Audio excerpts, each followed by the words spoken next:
नमस्कार दोस्तों, मैं ओम शरण ओम कोचिंग सेंटर में आपका हार्दिक स्वागत करता हूं। आज फिर से हम लोग क्लास 10th में जो आपका एक टॉपिक है बहुपद से, उसको आज हम लोग सॉल्व करेंगे।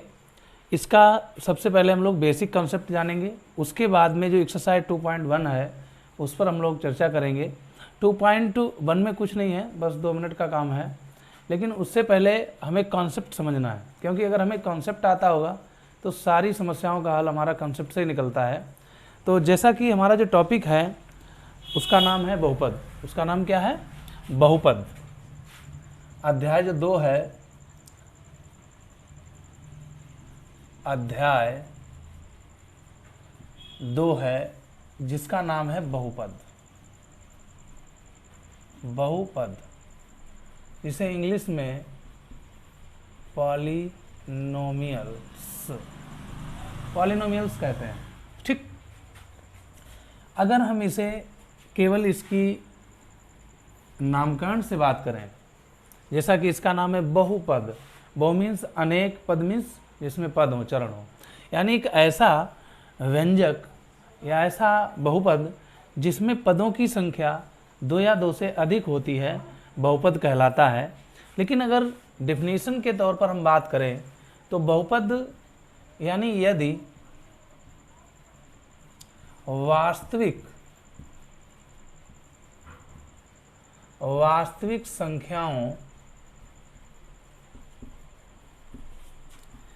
संख्या में धन पूर्णांक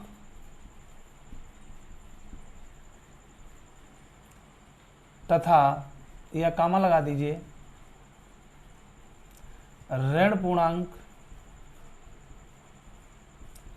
एवं शून्य को सम्मिलित कर लें। ठीक, वास्तविक संख्याओं यानी, या आप जब कर लीजिए यदि की जगह जब, वास्तविक संख्याओं धन पूर्णांक कामा ऋण पूर्णांक एवं शून्य, ठीक, घात के रूप में हो, घात के रूप में व्यवस्थित हों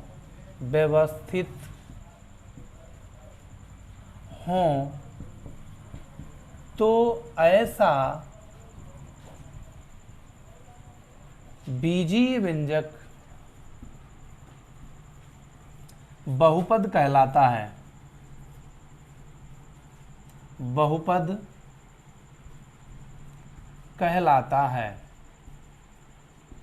ये इसकी एक बहुत ही सुस्पष्ट एवं सरल डेफिनेशन है मेरे शब्दों में। यानी जहाँ पर वास्तविक संख्या है और उनका जो मानक है घात के रूप में हो और व्यवस्थित ढंग से हो, जो कि एक बहुपद का मानक रूप होता है। यानी जो चर होते हैं उनको या तो मैं अवरोही क्रम में लिख लूँ या फिर आरोही क्रम में व्यवस्थित करके जो हमारा एक बीजीय व्यंजक उत्पन्न होता है वो आपका बहुपद कहलाता है। अगर मैं एग्जाम्पल की बात करूं तो एक उदाहरण से लिख सकता हूं x² + 5x + 6। ये क्या है? एक बहुपद है। अच्छा, बहुपद होने की कंडीशंस भी होती हैं। बहुपद में पूर्ण आपका पूर्णांक होना चाहिए, वास्तविक नंबर्स होनी चाहिए, उसकी पावर जो है वो माइनस नहीं होनी चाहिए। जैसे मैं बात करूं कि यहाँ पे 5x - 1 लिख दें तो ये क्या है? ये बहुपद के अंतर्गत नहीं आ पाएगा। ठीक, क्योंकि ये क्या है, ये नीचे आ जाएगा, 1/x करके आ जाएगा, यानी फार्मूला क्या हो जाएगा यहाँ पे 5/x से हो जाएगा आपका। तो अगर अपान में लिखा है तब भी नहीं आएगा, अगर रूट वगैरह लगा है पावर में तब भी नहीं होगा। तो ये कुछ बेसिक रूल्स होते हैं, उनको जानना बहुत ज़रूरी होता है। इसके बाद में हम लोग जानेंगे बहुपद की घात क्या होती है। बहुपद की घात, ठीक, यानी डिग्रीज ऑफ पॉलिनोमियल्स, यानी एक ऐसा बहुपद, अगर मैं बात करूं किसी बहुपद में, लिख लीजिए, किसी बहुपद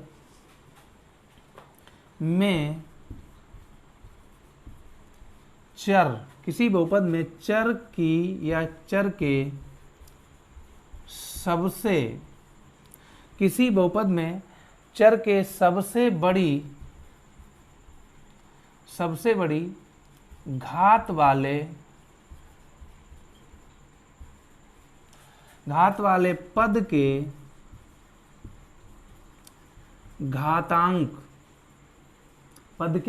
घातांक, यानी किसी बहुपद में चर, आप जानते हैं मैं बेसिक चर्चा कर चुका हूं, जितने भी अंक होते हैं आपके, जैसे 1 है 2 है 3 है 4 डॉट डॉट, ये सब क्या होते हैं, ये अचर के अंतर्गत आते हैं। एक्स वाई जेड ए से लेकर, यानी ए से लेकर जो भी जेड तक, या आ से लेकर जो भी आता अंक, ये सब क्या आते हैं, ये चर के अंतर्गत आते हैं और ये अचर के अंतर्गत आते हैं। तो यहाँ किसी बहुपद में चर की सबसे बड़ी घात वाले पद के घातांक को उस बहुपद का घात कहते हैं, उस बहुपद का घात कहते हैं। ठीक है, जैसे कि यानी किसी बहुपद में चर की सबसे बड़ी घात, यानी जो भी उसकी पावर हो, ठीक, पद के घातांक को उस बहुपद की पावर कहते हैं। मान लीजिए 3x पावर 4 और माइनस का 5x स्क्वायर प्लस 7 है। अगर मैं इस बहुपद की बात करूं तो इस बहुपद की पावर क्या है, यहाँ पर हम लोग देखेंगे कि वो कौन सा पद है जिसके चर की घात सबसे बड़ी है। हमने यहाँ पर देखा जो इसका प्रथम पद है उसमें इसका जो चर x है उसकी पावर क्या है, 4 है, जो कि उसके पास में ही एक दूसरा है चर x स्क्वायर, इसकी पावर 2 है। तो इसमें पहले पद की चर की घात जो है सबसे बड़ी है, तो वही उसकी घात होगी, अर्थात इस बहुपद की सबसे बड़ी घात जो है वो 4 होगी। ठीक है, आपकी एक्सरसाइज पूछा जाएगा तो आपको बताना पड़ेगा। पूर्व में आप पढ़ भी चुके हैं क्लास 9th में, तो ये तो आपको आते ही होगा, इसे नोट कर लीजिए, फिर हम लोग चलते हैं।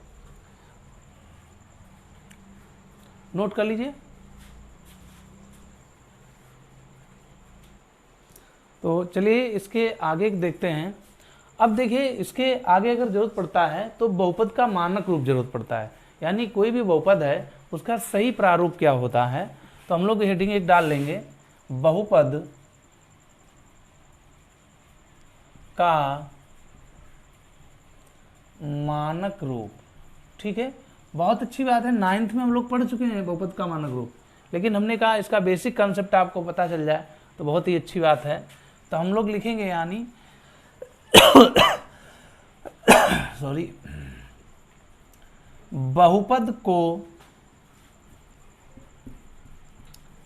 चर की घातें, बहुपद को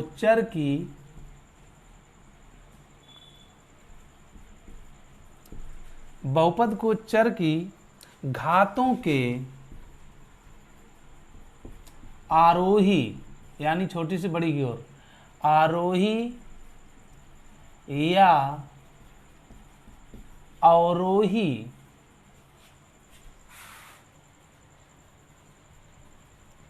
क्रम में लिखना बहुपद का मानक रूप कहलाता है। बहुपद का मानक रूप कहलाता है, यानी बहुपद को चर की घातों के, यानी जो भी आपका बहुपद है उसकी चर की घातों को आरोही या फिर अवरोही क्रम में लिख लें तो जो स्टैंडर्ड फॉर्म प्राप्त होगी वो क्या होगा, वो बहुपद का एक मानक रूप होगा। अगर मैं एग्जाम्पल के तौर पर बात करूं तो मान लीजिए मैंने एग्जाम्पल लिख लिया 6/3 माइनस का 5y और प्लस का 3 - 7y स्क्वायर कर लीजिए। ठीक, अब ये क्या है, ये व्यवस्थित नहीं है। यहाँ पर हमने देखा, यहाँ पर जो, अब यहाँ पे इनसे मतलब नहीं है मुझे, जो अचर है उनसे मुझे कोई मतलब नहीं है। यहाँ पर हम लोग चर को देखते हैं, चर की पावर या तो आरोही क्रम में या फिर अवरोही क्रम में। तो हम लोग क्या करेंगे, इसका मानक रूप क्या होगा, बहुपद का मानक रूप, बहुपद का मानक रूप। अब देखिए यहाँ पर हम लोग क्या करते हैं, यहाँ देखो एक पावर क्या है 3 है, यहाँ 1 है, यहाँ कोई भी पावर नहीं है, यहाँ 2 है। तो इसको मानक रूप में लिखेंगे क्या, हम लोग अवरोही क्रम में लिख लेते हैं। जैसे यहाँ हो जाएगा 6/3, मैंने बोला ना अचर से कोई मतलब नहीं है, कि आप सोचें यहाँ 6 है, यहाँ 7 है, 7 पहले आएगा, ऐसा नहीं है। मैंने बोला ना चर से मतलब होता है, अचर से कोई मतलब नहीं, चाहे अचर आपकी नंबर छोटी हो चाहे बड़ी हो, उससे कोई भी मतलब नहीं है। तो यहाँ पे 6y3, उसके बाद में देखो यहाँ बाई की पावर 3 है, 3 से छोटा क्या होता है 2, माइनस का 7y², उसके बाद में 2 के बाद एक पावर आती है -5y प्लस का 3। ये इसका सही रूप है, ये इसका क्या है, मानक रूप जो है वो सही है। तो इसको भी नोट कर लीजिए, फिर हम लोग आगे की तरफ बढ़ते हैं। थोड़ा थोड़ा समझ लीजिए, थोड़ा, बिल्कुल। तो चलिए देखते हैं आगे। हम लोगों ने क्या अभी पढ़ा है, बहुपद का मानक रूप पढ़ा है। इसके बाद हम लोग जानते हैं कि जो बहुपद होता है उसके टाइप कितने होते हैं, अर्थात बहुपद कितने प्रकार का होता है। ठीक है, तो हम लोग हेडिंग डालेंगे बहुपद के प्रकार। अब यहाँ पर बहुपद का मतलब बहु के पद मत समझ लेना, ठीक है। तो बहुपद के प्रकार, देखो बहुपद के प्रकार 2 कंडीशन पर लागू होते हैं। बहुपद एक तो आपको पदों की दृष्टि से बहुपद होते हैं, एक आपकी घातों की दृष्टि से होते हैं। ठीक है, तो हम लोग पहले सीखेंगे पदों की दृष्टि से। किसकी दृष्टि से बेटा, पदों के अनुसार, यानी पदों की संख्या के अनुसार। ठीक है, पदों की संख्या के अनुसार। तो हम लोग लिखेंगे पदों की संख्या की दृष्टि से बहुपद निम्न प्रकार के होते हैं, निम्न प्रकार के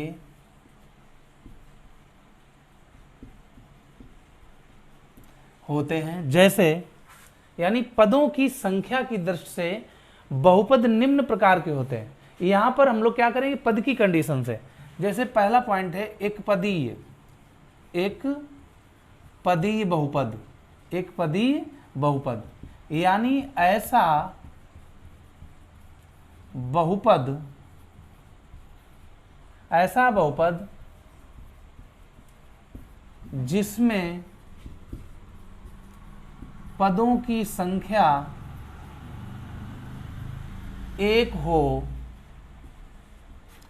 एक पदीय बहुपद कहलाता है, कहलाता है।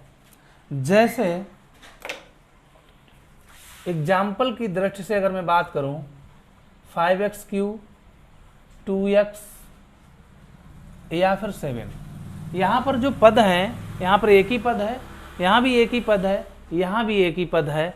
तो इस दृष्टि से हमारा जो है बहुपद जो होता है, ऐसा बहुपद जिसमें पदों की संख्या एक होती है, एक पदी कहलाता है।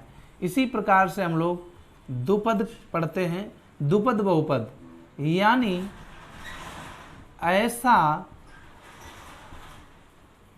बहुपद जिसमें पदों की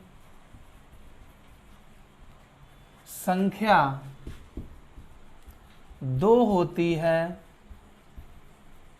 द्विपद बहुपद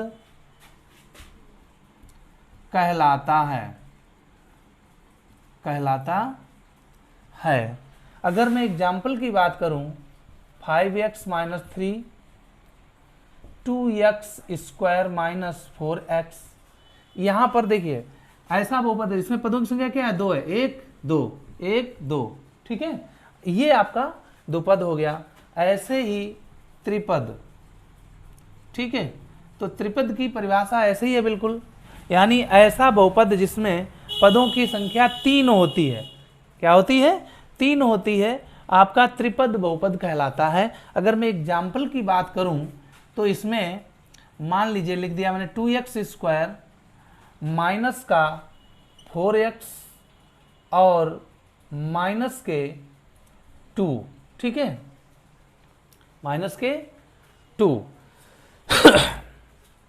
ये यहां पर देखिए क्या है, आपके देखो 3 पद हैं, 1 2 3, 1 2 3, x square minus 5x plus 1। ठीक, आपका ये क्या है, इसमें भी 3 पद हैं, 1 2 3। ऐसे ही एक होता है बेटा शून्य बहुपद। क्या होता है, शून्य बहुपद। शून्य बहुपद यानी एक ऐसा बहुपद, ऐसा बहुपद जिसके सभी गुणांक क्या होते हैं, शून्य होते हैं। एक ऐसा इसको लिख लीजिए, ऐसा बहुपद जिसके सभी गुणांक शून्य होते हैं, शून्य बहुपद कहलाता है, शून्य बहुपद कहलाता है। ठीक, अगर मैं एग्जाम्पल की बात करूं तो यहां पर देख लीजिए, जैसे 0 गुणे एक्स स्क्वायर प्लस 0 गुणे एक्स प्लस 0। ठीक है, ऐसी स्थिति आपका ये शून्य बहुपद कहलाता है। तो इसको नोट कर लीजिए, फिर हम लोग आगे की ओर चलते हैं। ये आपका हो गया है पदों की दृष्टि से, पदों की संख्या के अनुसार। इसके बाद हम लोग सीखेंगे घातों के अनुसार। इसको नोट कर लीजिए या फिर स्क्रीनशॉट आप ले लीजिए, फिर चलते हैं आगे की ओर। चलिए देखते हैं आगे। हम लोगों ने पदों की दृष्टि से देख लिया था, अब हम लोग लिखेंगे घातों के अनुसार। घातों के अनुसार यानी वहां पर हम लोगों ने पदों की कंडीशन से बहुपद को जाना था, यहाँ पर हम लोग उसकी पावर के अनुसार से जानेंगे। जैसे कि हम लोग 9th में पढ़ चुके हैं रैखिक बहुपद, यानी ऐसा एक बहुपद जिसकी घात 1 होती है, रैखिक बहुपद कहलाता है। दूसरा होता है आपका द्विघात बहुपद, ऐसा बहुपद जिसकी घात 2 होती है, द्विघात बहुपद कहलाता है। त्रिघात बहुपद, ऐसा बहुपद जिसकी घात 3 होती है, त्रिघात बहुपद कहलाता है। उसके बाद में चतुर्थ घात बहुपद होता है, ऐसा बहुपद जिसकी घात 4 होती है, चतुर्थ घात बहुपद कहलाता है। तो इतने हम लोग सीखेंगे। तो देखते हैं यहाँ पर, यानी घातों के अनुसार, तो हम लोग लिखेंगे घातों की दृष्टि से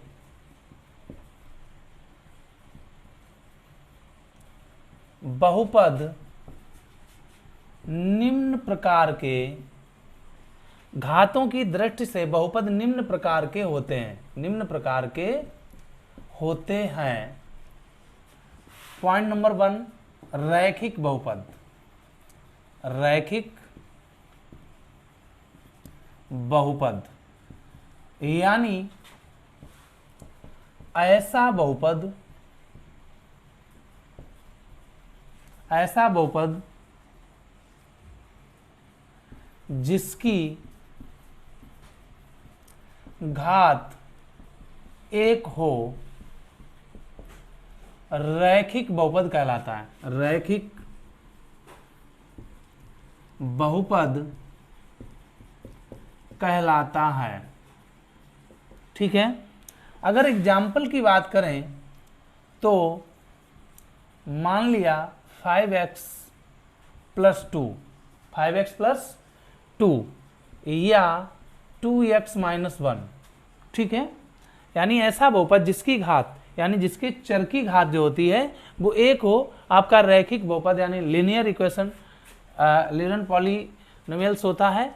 तो यहाँ पर मैंने दिया, देखो यहाँ पर क्या है, इसकी घात क्या है, 1 है, यहाँ पर भी इसकी घात क्या है, 1 है। इस दृष्टि से, ये पावर की दृष्टि से ये क्या होगा, आपका रैखिक बहुपद होगा।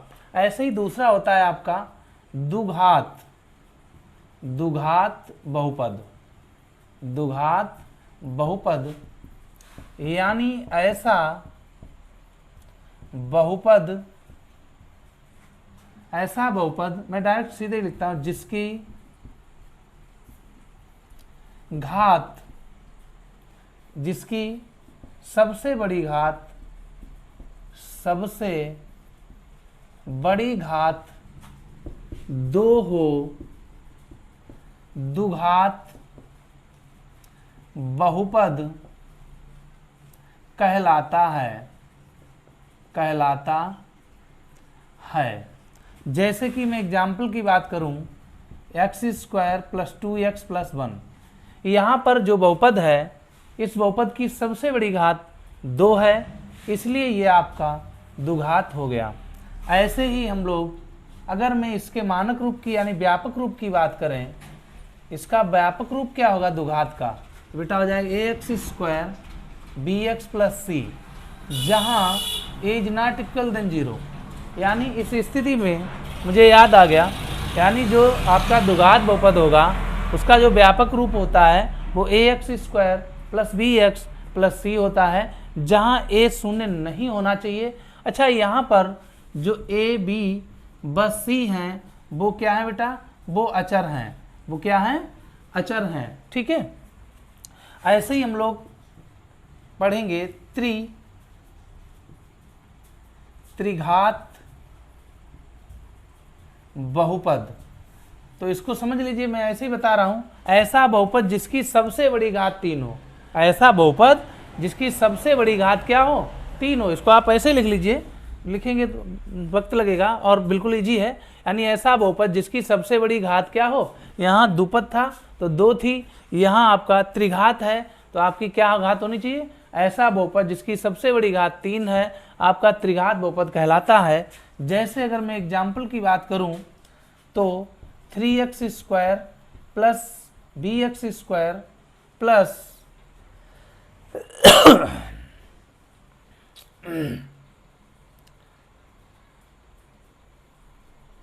ऐसे नहीं है, मानक रूप पहले इसका लिख लीजिए, मानक रूप। ठीक है, द्विघात हो गया। त्रिघात की अगर बात करें तो 3x³ minus 5x square plus 6x minus 9 कर लीजिए। ठीक, ये कर लीजिए। अच्छा, इसका जो व्यापक रूप होगा, व्यापक रूप भी इसका देख लेते हैं।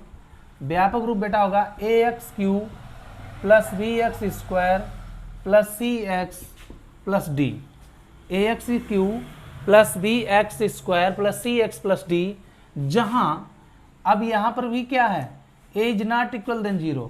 यहाँ पर a जो है वो शून्य नहीं होना चाहिए और a b c व d जो है वो क्या है बेटा, अचर हैं, अचर राशियां हैं। तो त्रिघात हो गया। ऐसे ही आपका होता है चतुर्घात। क्या होता है, चतुर्घात बहुपद, चतुर्घात बहुपद। ठीक है, तो चतुर्घात में यानी ऐसा बहुपद जिसकी सबसे बड़ी घात 4 होती है आपका चतुर्घात बहुपद कहलाता है। तो इसके अगर मैं मानक रूप की बात करूं, एग्जाम्पल की बात कर लें तो मान लीजिए मानक रूप इसका लिख लो, ठीक लिख लो, ax power 4 plus bx³ plus cx square plus dx plus e। यहाँ पर भी बेटा a बराबर नहीं होना चाहिए 0 और a b c d व e क्या हैं, ये अचर राशियां हैं। ये सब क्या हैं, अचर राशियां हैं। अच्छा, इससे पहले हम लोगों ने एक पढ़ा था, शून्य बहुपद पढ़ा था बेटा। क्या पढ़ा था, शून्य बहुपद, मुझे याद आ गया है। शून्य बहुपद की बेटा कोई घात नहीं होती है। इसकी क्या होती है, कोई घात नहीं होती है। आप समझ लीजिए, जैसे इसमें 0 गुणा x³ था मान लीजिए, तो इसका गुणा करेंगे क्या आ जाएगा, 0 आ जाएगा। तो इसकी पावर कहाँ से रह जाएगी। तो ये नोट में आप लिख सकते हो, जहाँ पे शून्य बहुपद लिखा है तो वहाँ पर लिख सकते हो कि शून्य बहुपद की कोई घात नहीं होती है। ठीक, चलिए आ जाते हैं यहाँ पर। तो चतुर्घात बहुपद हो गया, इतना नोट कर लीजिए, फिर हम लोग आगे की ओर चलते हैं। ठीक है,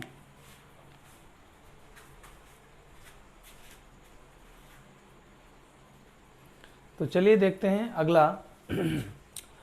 अगला क्या होगा, अब हम लोग देखिए हमारी जो एक्सरसाइज 2.1 है उस पर पूछा गया है आपसे कि किसी भी बहुपद के शून्य क्या होते हैं। अच्छा, इसमें क्या है 2.1 में क्या है, ज्यामितीय अर्थ के माध्यम से आपसे शून्य पूछे जाते हैं। जबकि अच्छा, किसी भी बहुपद के शून्य अगर मुझे फाइंड करना है तो आप समझ लीजिए उसके जो शून्य होंगे, यानी उसके ऐसा चर का एक ऐसा मान जो उस पूरे बहुपद का मान क्या कर दे, 0 कर दे, शून्य कर दे। समझ लीजिए वही बहुपद का शून्यक होता है। तो हम चलिए हेडिंग डाल लीजिए, बहुपद के शून्यक। क्या डाल लीजिए, बहुपद के शून्यक, बहुपद का शून्यक लिख दीजिए। चलिए के लिख दो, अच्छा रहेगा, के शून्यक।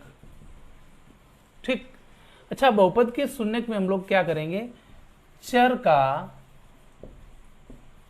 वह मान, चर का वह मान, चर का वह मान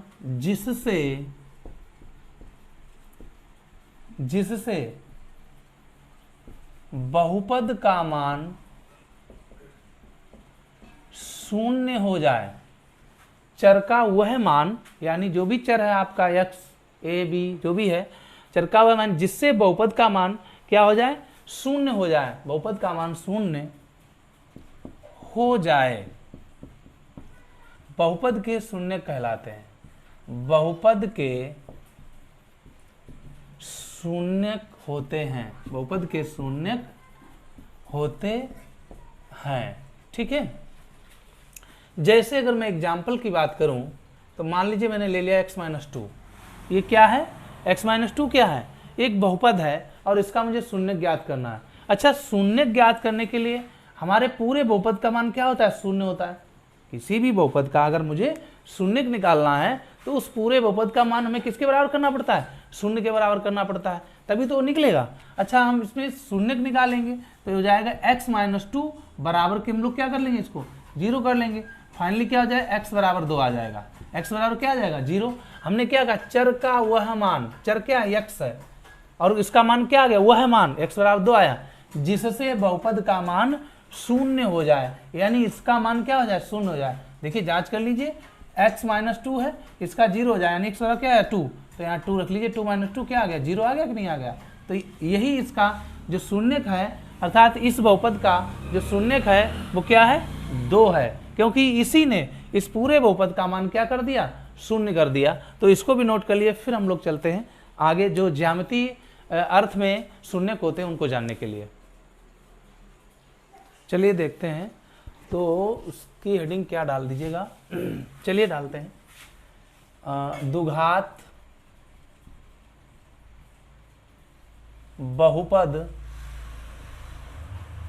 द्विघात बहुपद के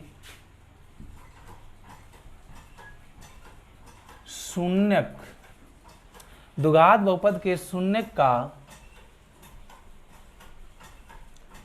ज्यामितीय अर्थ, ज्यामितीय अर्थ या ज्यामितीय निरूपण आप कह लीजिए। ठीक, द्विघात बहुपद के शून्यक का ज्यामितीय अर्थ, यानी जहां पर आपका जो परवलय बना होता है, जहाँ पे आपका 2 अक्ष होते हैं, x अक्ष और y अक्ष होते हैं, उस पे जो आपका परवलय कटता है, पैराबोला जिसे इंग्लिश में बोलते हैं, तो जो परवलय कटता है, आप हिंदी मीडियम है, मैं हिंदी में ही बात करता हूँ, जो परवलय कटता है उसकी 2 स्थितियाँ होती हैं, एक तो ऊपर की ओर बनता है ऐसे, एक नीचे की ओर यू बनता है। तो उसकी कंडीशन आज बिल्कुल 110% समझ में आ जाएगा कि वक्र कैसे कटता है। ठीक है, तो मैं इसको इसकी परिभाषा के रूप में पहले लिख लेता हूं, यानी किसी द्विघात बहुपद, किसी द्विघात बहुपद ax² + bx + c, किसी द्विघात बहुपद ax² + bx + c, और जहां a बराबर 0 नहीं होना चाहिए, जहां a बराबर 0 की स्थिति नहीं होनी चाहिए, के लिए बेटा संगत समीकरण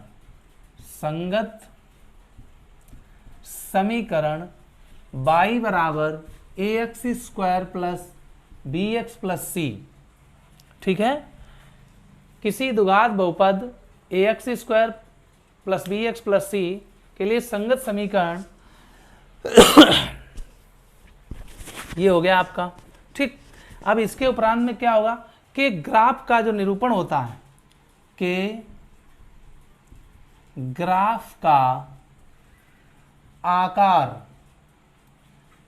के ग्राफ का आकार किस पर डिपेंड करता है, या तो कैसे लिखें इसको, परिभाषा को भाई बनाना पड़ता है ना, किसी द्विघात बहुपद इतने के लिए संगत समीकरण y बराबर के ग्राफ का आकार,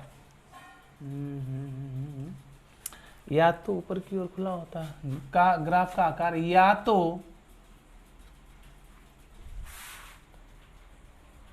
ऊपर की ओर खुला, आप ऐसे लिख सकते हैं, ऊपर की ओर खुला, या फिर नीचे की ओर खुला होता है, जो कि, ठीक है, खुला होता है, ठीक है, समझ लो परिभाषा को।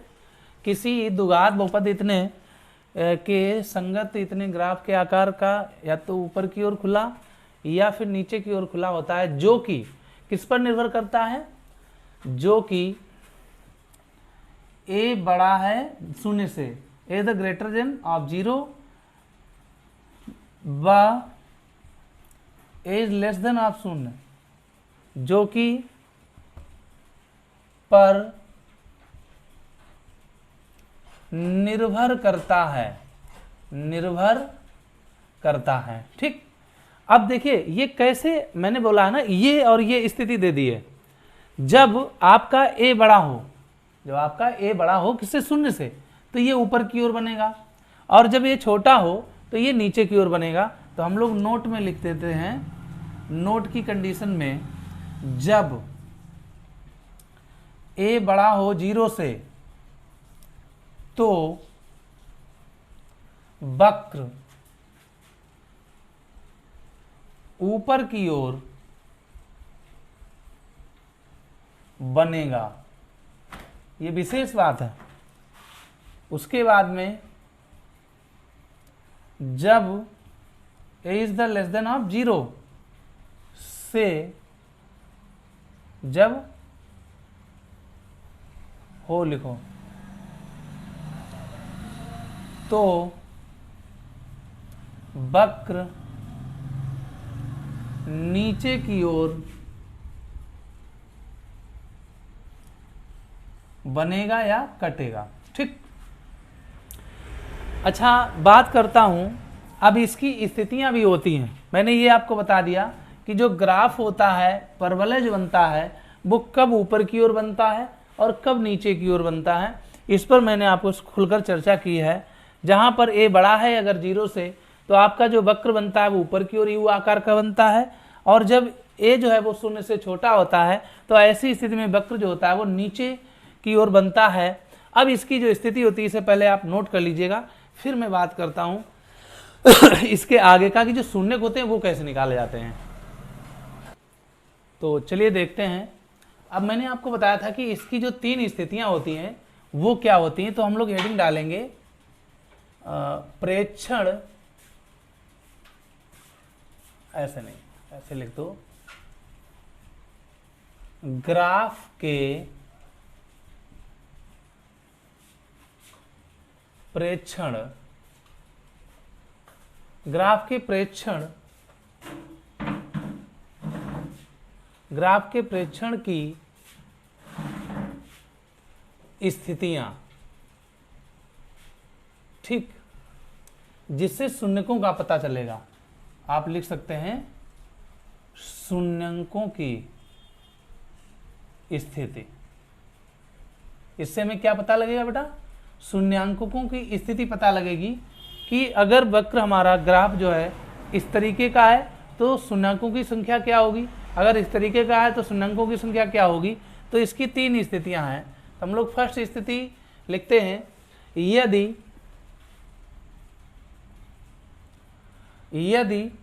ग्राफ x अक्ष को, यदि ग्राफ x अक्ष को दो भिन्न बिंदुओं पर, यदि ग्राफ x अक्ष को 2 भिन्न बिंदुओं पर काटता है तो बहुपद तो बहुपद में शून्यकों की संख्या 2 होगी। कितनी होगी बेटा? 2 होगी। ठीक है, पहली स्थिति है यदि ग्राफ एक्स अक्ष को 2 भिन्न बिंदुओं पर काटता है तो बहुपद यानी द्विघात बहुपद में शून्यकों की संख्या 2 होगी। अगर मैं इसे स्ट्रक्चर के माध्यम से देखना चाहें तो हम लोग इस तरीके से देख सकते हैं। ये हमने एक ग्राफ ड्रा किया है, जैसा कि आप जानते हैं ये आपका मूल बिंदु O होता है, 0,0 होता है। यहां पर मैंने कहा है कि यदि x अक्ष को 2 भिन्न बिंदुओं पर काटता है, 2 भिन्न बिंदुओं पर, एक और बना लीजिए, एक और बना लीजिए तब अच्छा लगेगा, क्योंकि एक ही कंडीशन भी समझा देंगे आपको। देखो ये आपका x अक्ष होता है, ये x डैश होता है, y होता है, ये y डैश होता है, ये आपका x डैश होता है, ये x होता है, ये y होता है, ये y डैश होता है। ठीक, यहां से यहां की आप जानते हैं ये धनाक्ष होता है, ये आपका ऋणाक्ष होता है, ये y में y अक्ष पर ये आपका y धनाक्ष होता है, ये y ऋणाक्ष होता है। ठीक, यहां पर बात सिर्फ की गई है ग्राफ x अक्ष को, ये आपका x अक्ष है, 2 भिन्न बिंदुओं पर काटता है। अगर 2 भिन्न बिंदुओं पर काटता है, जैसे कि ग्राफ आपका ऐसे आया कट के, कैसे आया कट के? ऐसे, और इसने यहां पर काटा और यहां पर काटा। सपोज दैट ये आपका P बिंदु है, ये आपका Q बिंदु है, इसने x अक्ष को ही 2 बिंदुओं पर काटा है, तो बहुपद में शून्यकों की संख्या कितनी होगी? 2 होगी। यानी एक यहां पर काटा और एक यहां पर काटा, इसलिए इसमें शून्यकों की संख्या बेटा कितनी होगी? 2 होगी। यानी शून्यांकों की संख्या बराबर 2। अच्छा, यहां पर जो स्थिति है मैंने आपको क्या बताया था, जब a बड़ा होगा 0 से, तब जो है आपका जो वक्र है, पैराबोला है, परवलय है, वो ऊपर की ओर खुला आकृति बनता है। ऐसी ही स्थिति अगर मैं यहां पर बात करूं कि x अक्ष को ऐसे अगर काटता है तो यहां पर a जो है वो छोटा होगा 0 से, और ये स्थिति आपकी यहाँ पर P है और यहाँ पर एक Q है, तो यहाँ पर भी शून्यांकों को x अक्ष पर दो जगह काट रहा है, इसलिए शून्यांकों की संख्या बेटा कितनी होगी? 2 होगी। तो इसको नोट कर लीजिए। फिर हम लोग चलते हैं इसकी दूसरी स्थिति पर। नोट कर लीजिए, फिर मैं इसे अरेंज करूं और इसकी दूसरी स्थिति देखते हैं। तो चलिए देखते हैं दूसरी स्थिति। इसकी दूसरी स्थिति है यदि कोई ग्राफ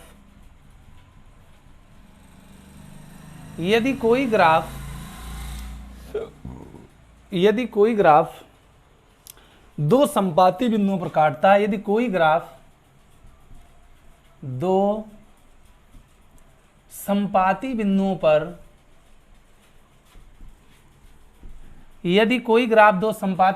पर काटता है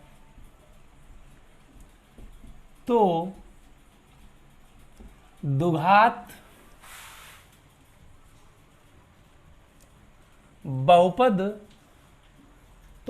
बहुपद के शून्यांकों की संख्या केवल 1 होगी।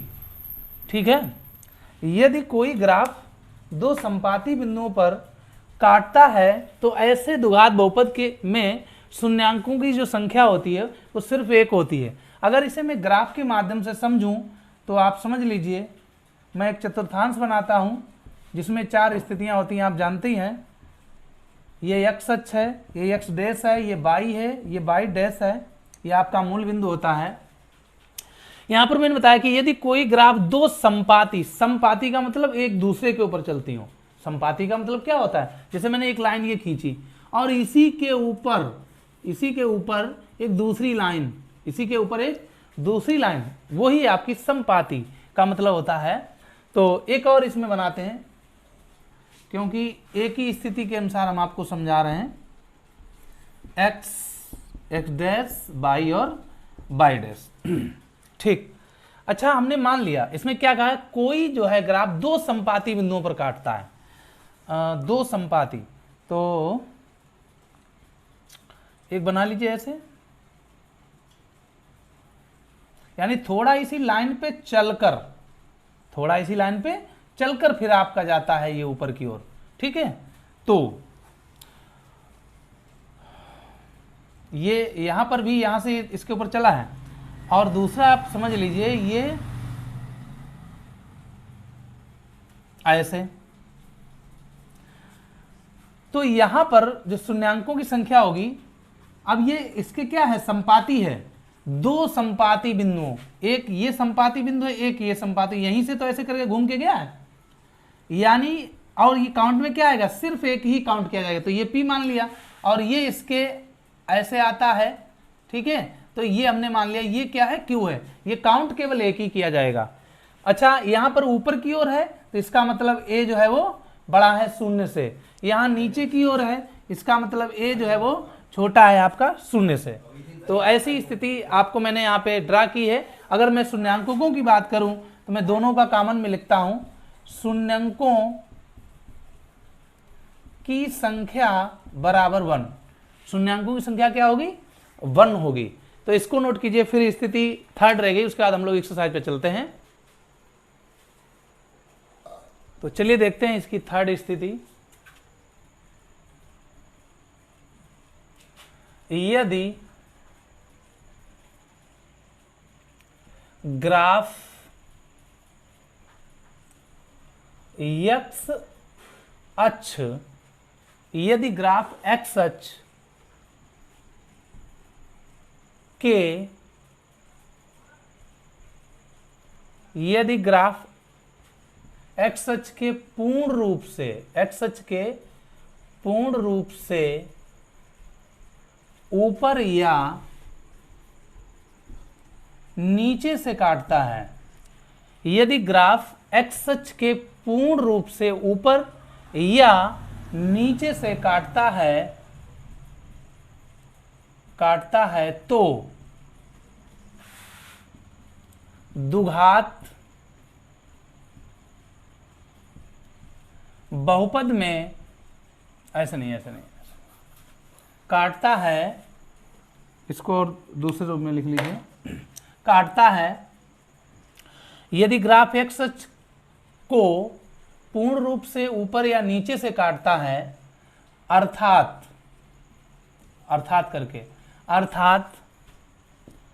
ग्राफ x अक्ष को कहीं पर नहीं काटता है, अर्थात x अक्ष को कहीं पर नहीं काटता है, तो शून्यांकों की, या ऐसे लिख लो, तो द्विघात बहुपद में शून्यांकों की संख्या शून्य होगी। चलिए इसको ग्राफ के माध्यम से समझ लेते हैं। ग्राफ हमने यहां ड्रा कर लिया है, ये x अक्ष है, ये x डैश है, ये y है, ये y डैश है। दूसरा भी ड्रा कर लेते हैं,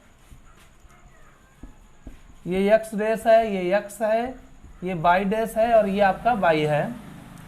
मैंने यहां पर बोला है कि यदि ग्राफ x अक्ष को पूर्ण रूप से ऊपर या नीचे से काटता है, ठीक है, यानी x अक्ष को आप समझ लीजिए, नहीं, यदि ग्राफ x अक्ष के ऊपर से, x अक्ष को नहीं, यदि ग्राफ x अक्ष के पूर्ण रूप से ऊपर या नीचे से काटता है, या गुजरता लिख दीजिए, से गुजरता है, ठीक है, गुजरता है, काटता है, गुजरता है, एक ही बात, गुजरता है, अर्थात ग्राफ x अक्ष को कहीं पर नहीं काटता है, द्विघात बहुपद में शून्यकों की संख्या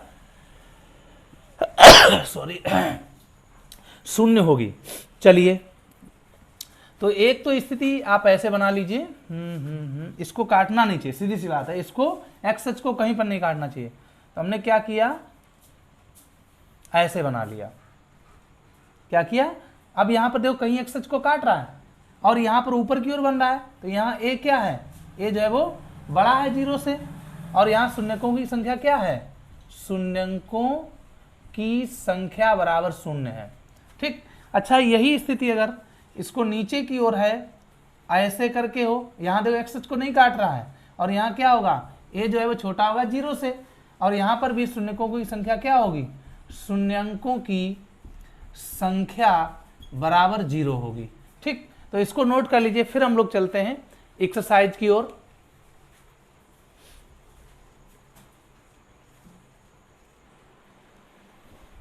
तो चलिए देखते हैं एक्सरसाइज जो आपकी 2.1 है, प्रश्नावली 2.1।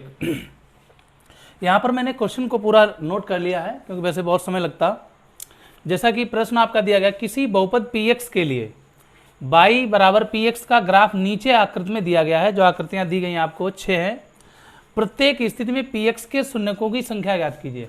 मेरे हिसाब से बिल्कुल आपको इजी यहाँ पे नज़र आ रहा होगा, जैसा कि हम लोग इसके पूर्व में चर्चा कर ही चुके हैं। अभी शून्यकों की संख्या आपको किस अक्ष पे ज्ञात करनी है, px ग्राफ के नीचे px के शून्यकों की, यानी x अक्ष पर काट रहा है तो शून्यकों की संख्या आपको बतानी है। यहाँ पे देखो क्या x अक्ष को कहीं पे काट रहा है, देखिए नहीं काट रहा है ना, तो यहाँ पर कोई शून्यक नहीं होगा, कोई शून्यक नहीं।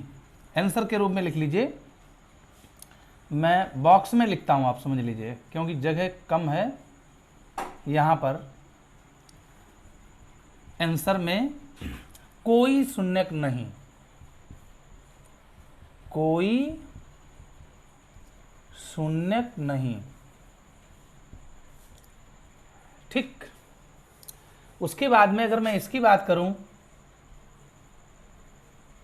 यहां पर इस बॉक्स में लिख दीजिए, यहां पर देखो एक्स अक्ष पे कहीं काट रहा है, हाँ काट रहा है, इसको एक जगह पे काट रहा है, तो यहां पर हम लोग आंसर के रूप में क्या लिखेंगे, यानी शून्यकों की संख्या 1, शून्यकों की संख्या 1 है। ठीक, अब इसको देखते हैं यहां पर ही, यहां पर देखो एक्स अक्ष को कितनी जगह काट रहा है, एक यहां पे काट रहा है, एक यहां पे 2 और ये 3, तो शून्यकों की संख्या क्या होगी, आंसर के रूप में शून्यकों की संख्या 1 2 3 है, की संख्या 3 है। अब इधर आ जाइए, इस बॉक्स में इसको लिख लेते हैं आंसर के रूप में। यहां पर देखो एक्स अक्ष को 2 जगह काट रहा है, ये 2 स्थानों पे काट रहा है, तो यहां पर शून्यकों की संख्या क्या होगी, 2। शून्यकों की संख्या 2 है। इसमें आ जाओ,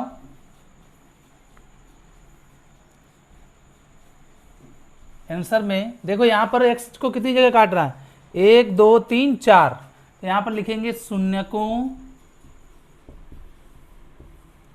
की संख्या 4 है। यहां पर आ जाइए, ठीक है, यहां बना लो थोड़ा ठीक ठाक, ओके। आंसर में देखो यहां पर एक्स अक्ष है, ये आपका, ये एक्स डैश है, ये बाई डैश है, ये आपका बाई है। देखो 1 2 3, क्योंकि यहां ऐसे ये जा रहा है ना संपाती, मैंने बताया था संपाती एक ही काउंट किया जाता है, तो 1 2 3, यहां शून्यकों की संख्या क्या होगी, शून्यकों की संख्या 1 2 3 3 है। शून्यकों की संख्या क्या है, 3 है, तो इसे नोट कर लीजिए, फिर आगे की बात करते हैं।